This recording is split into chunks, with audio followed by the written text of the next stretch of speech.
need cake mix, green food coloring, cupcake liners, pretzel sticks, melting chocolate, and frosting. So let's start off by making our cake mix, of course. So I'm following the instructions that the box called for, and it called for a 1/3 cup of water, a 1/3 cup of oil, and 3 eggs. So I'm mixing that all together and then whisking it so that it's a nice smooth cake batter.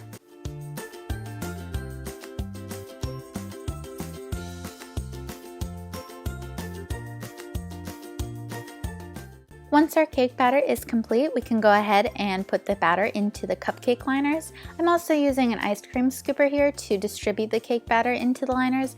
That way we can ensure that the cupcakes will all come out the same size. When that's complete, let's go ahead and stick them in the oven. Again, you want to follow the directions on the back of your cake mix box, and mine called for 350-degree oven for about 20 minutes. Now let's make our graham cracker crumbs. You want to take a full sheet of graham crackers and break it up into chunks, and then put a piece of wax paper over top of the chunks. Then take whatever you have handy to break up the graham cracker chunks into graham cracker crumbs. Now let's take our frosted cupcakes and roll them in the crumbs until they're evenly covered.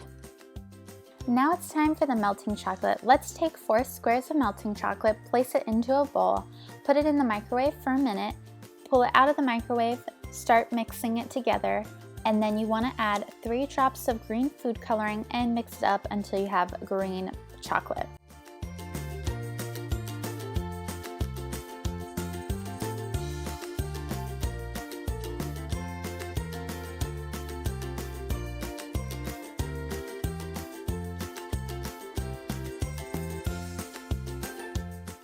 When we have green chocolate, we want to fill it into a piping bag.